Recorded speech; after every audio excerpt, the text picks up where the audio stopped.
Dear students of ninth class, Assalamu alaikum. This is my lecture number 4. Today I will teach you biology and जो हम chapter पढ़ेंगे आज वो वही वाला चैप्टर हम कंटिन्यू करेंगे, चैप्टर नंबर 4 और नेक्स्ट टॉपिक तरफ आएंगे।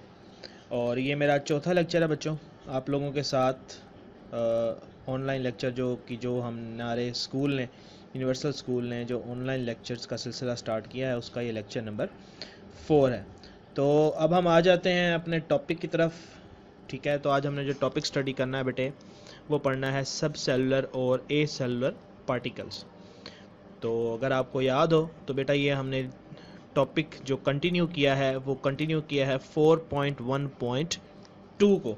इसका लास्ट हमारा पास रह गया था तो वो हमने आज कंटिन्यू करना है। तो चलें शाबाश, जल्दी से अपनी किताबें खोल लें, पेंसिल्स अपने हाथ में पकड़ लें ताकि साथ साथ आप निशान भी लगा सकें। ठीक है बेटे, जल्दी करें शाबाश। तो उम्मीद है आप सब ने अपनी किताबें खोल ली होंगी और अपनी पेंसिल्स पकड़ ली होंगी। तो अब हम ये टॉपिक को स्टार्ट करते हैं बेटे।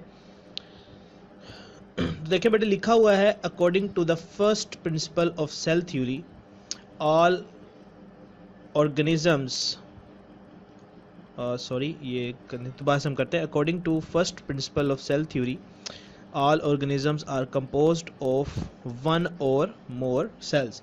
आप लोगों को पता है, हमने लास्ट टाइम सेल थ्योरी को डिस्कस किया था। तो उसका फर्स्ट जो पॉइंट था, फर्स्ट प्रिंसिपल था, वो यही था कि तमाम लिविंग ऑर्गेनिजम्स एक या एक से ज़्यादा सेल्स के मिलने से बनते हैं। लेकिन हमारे पास ना दुनिया में कुछ ऐसी चीज़ें हैं जो कि सेल्स नहीं होती। ठीक है, जो सेल नहीं होती, तो जो सेल नहीं है तो उसको हम कहते हैं ए मीन नॉट सेलुलर, जो सेल नहीं है।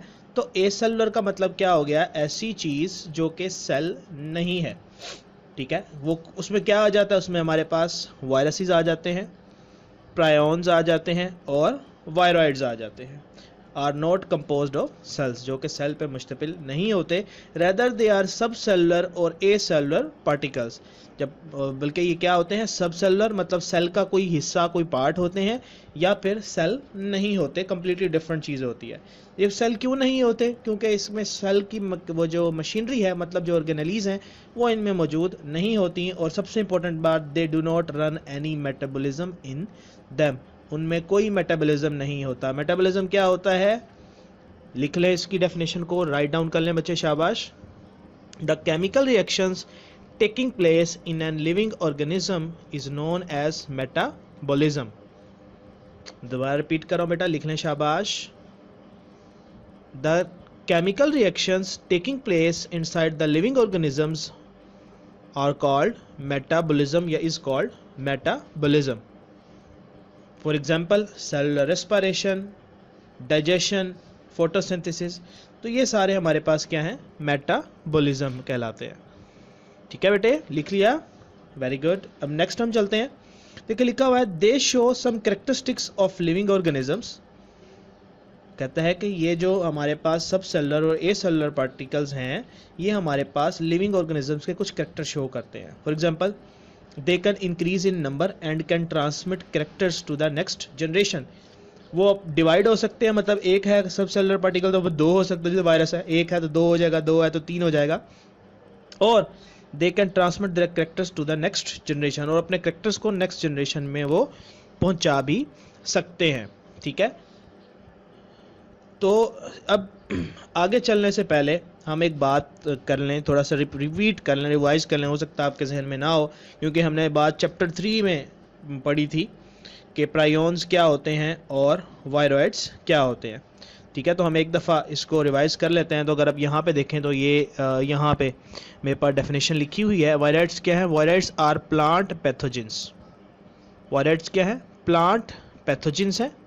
अब पैथोजन क्या चीज़ होती है? क्वेश्चन ये आता है पैथोजन, ये एक नया वर्ड होगा आप लोगों के लिए। और आगे आप लोग जब अगली बड़ी क्लास में जाएंगे तो वहाँ पे पैथोजन का वर्ड बार बार आएगा। पैथोजन क्या होता है बेटा? Disease causing agent.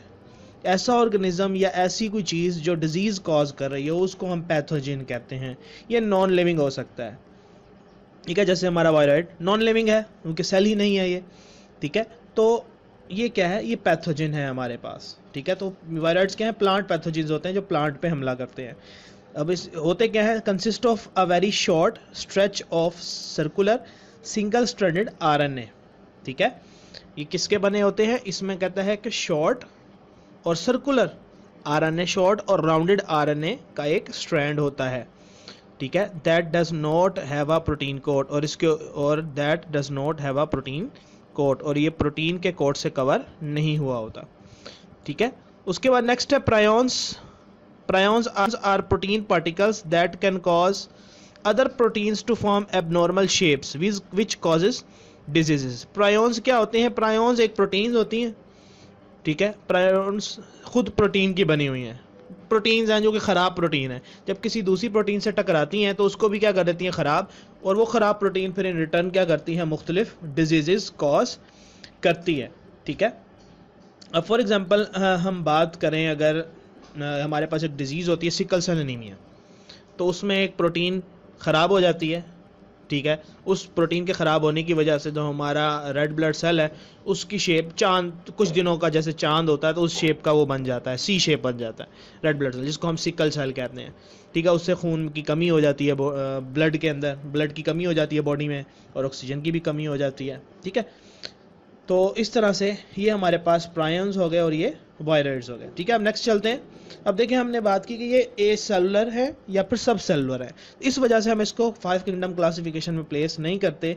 और आपको अगर याद हो तो लास्ट चैप्टर में, चैप्टर नंबर 3 में हम ये डिस्कस कर चुके हैं कि viruses are not classified in any kingdom. तो देखिए लिखा हुआ है acellular particles are not classified in any of the 5 kingdom of organisms, ठीक है। जो हमारे पास ए सेलुलर पार्टिकल्स हैं वो किसी भी किंगडम में प्लेस नहीं होते। तो ये एमसीक्यू आपके पास आ सकता है, ठीक है। तो अब आप यहाँ से मार्क कर लें डेफिनेशन, सब सेलुलर ए सेलुलर में आपने क्या लिखना है, ठीक है। तो यहाँ से आपने लिखना स्टार्ट करना है इसको, ठीक है, और यहाँ तक हम इसको लिखेंगे, ठीक है। तो ये आपके पास आपने मार्क करना है इसकी डेफिनेशन में। इसके क्वेश्चन आ सकता है, डिफाइन सब सेलुलर और acellular particles, what are acellular और सब सेलुलर पार्टिकल्स, ठीक है। तो ये आपने इसमें लिखना है। अब यहाँ पे जो आपको नेक्स्ट पेज पे जो टेबल नज़र आ रहा है बेटे, ये जो आपके पास टेबल है ये वाला, ठीक है, ये वाला टेबल, इस टेबल को आपने बहुत अच्छे से करना है, ये एमसीक्यूज़ के लिए काफ़ी इंपॉर्टेंट है, ठीक है। फॉर एग्जांपल वो क्या देंगे, हु इन्वेंटेड माइक्रोस्कोप, तो वो किसने बनाई, ज़कारियस जेनसन ने, ठीक है। इस तरह से वो लिखेंगे डिस्कवर्ड सेल, सेल किसने डिस्कवर किया, रॉबर्ट हुक ने, ठीक हो गया। सबसे पहले माइक्रो ऑर्गेनिज्म किसने ऑब्जर्व किए, लेवन हुक ने, ठीक है। उसके बाद सबसे पहले जो है टिश्यूज़ की इंपॉर्टेंस किसने बताई, लमार्क ने बताई, ठीक है। रॉबर्ट ब्राउन ने क्या किया, डिस्कवर न्यूक्लियस, न्यूक्लियस को डिस्कवर किया।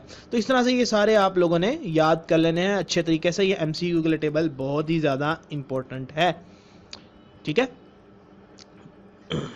क्लियर है बेटे, यहाँ तक कोई बात समझ में ना आई हो, ठीक है। ये सब सेलुलर और ए सेलुलर पार्टिकल्स हो गए, ठीक है, उसका निशान लगा लिया हमने। ये मैंने टेबल आपको बता दिया, ये आप लोगों ने एमसीक्यूज़ के लिए कर लेना है। और याद रखें इस टेबल को आपने बहुत अच्छे से याद करना है, बार बार मैं इस बात को रिपीट कर रहा हूँ, ठीक है बेटा।